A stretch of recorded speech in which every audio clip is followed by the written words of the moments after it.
দিনটা বড়ই অদ্ভুত ছিল। কিছুদিন আগে খুব বিচ্ছিরি ঘটনা ঘটে যাওয়ার জন্য আই ওয়াজ সাফারিং লিটারালি। চলো দেখাই কি করলাম, কি হলো।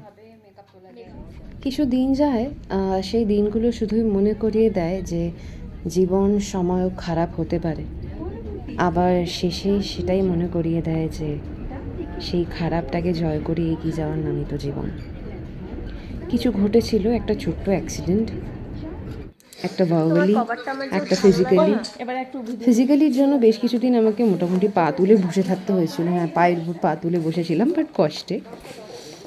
আর ভার্বালিটা অন্য একজনের অন্য একটা প্রচেষ্টার দ্বারা খুব স্বইচ্ছায় অপমানিত হতে হয়েছিল।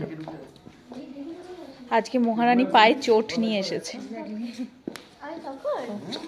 দেখো কি বলো তো, আমি বিশ্বাস করি প্রত্যেকটা মানুষের একে অপরকে একটা মিউচুয়াল সম্মান দিয়েই এগোনো উচিত। এবার আমার বিশ্বাসটাই যে সবাই মানবে সেরকম তো কোনো ব্যাপার নেই। মানুষ তো অনেক ধরনের থাকে, সব মেনে নিয়ে এগিয়ে যেতে তো হবেই। আর তার থেকে বড় ব্যাপার, কাজগুলো খুব ভালোভাবে করে যেতে হবে। তাই কাজে যেন আর প্রবলেম না ক্রিয়েট হয়, তার জন্যেই কাজের মধ্যে ঘটে যাওয়া কিছু ঘটনাকে মাইন্ড থেকে সরিয়ে রাখলাম, আর আবার একটু হাসি খুশিভাবে দিনটাকে কাটালাম।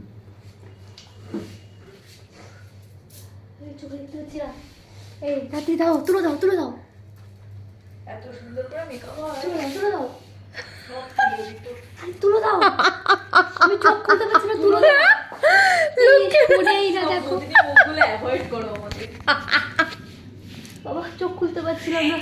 ও কিরম করে বলছে, দেখ আমি চোখ খুলতে পারছি না, তুলে দাও। আমি বলছি ভুলে যাও কি একটা শুনলাম। সেদিনকে থ্যাঙ্কফুলি আমাদের খুব আর্লি প্যাক আপ হয়ে গেছিলো। বল কি অবস্থা, ভূতের মতো সেজে বসে আছি। সবাই আইডিয়া দিচ্ছি কি ভাবে মেকআপ তোলা আর কতক্ষণ লাস্টিং করানো উচিত নয় সেটাই বলছে। তারপর স্কিন কেয়ার কিভাবে নিতে হবে, এই জাস্ট এরকম ভাবে নেবে। Seems so bad. খুব বাজে ব্যাপারটা লাগছে। আমি কিন্তু অন্য কিছু করিনি, আমি জাস্ট মানে আলতো হাতে আমি মাসাজ করতে বললাম।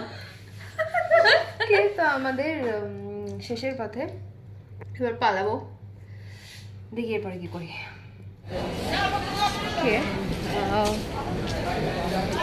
খুব অদ্ভুতভাবে হাঁটছি, কারণ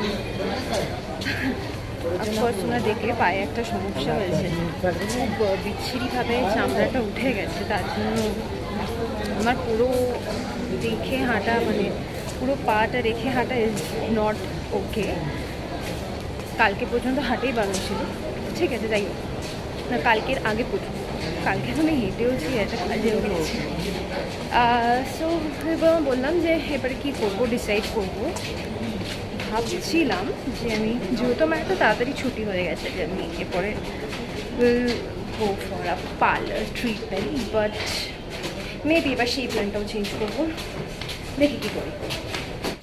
তো লাস্টলি সব প্ল্যান ক্যান্সেল করে আমি ক্রিসমাস ট্রির প্ল্যানটা অন করলাম, and also started baking is my pretty amazing therapy. যখন আমার মন খুব খারাপ থাকে, আমি নিজে কেক না খেতে পারলেও একটা কেক বানাই, কাউকে খাওয়াই বা কিছু করি, that makes me feel amazing.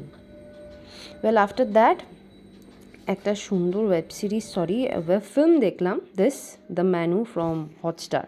আমি খুব নানান স্বাদের সিনেমা দেখতে পছন্দ করি, কারণ আমার মনে হয় যে সব ধরনের সিনেমা দেখাটা প্রয়োজন। আর কয়েকটা দিন খুব ভালো করে কাটাও।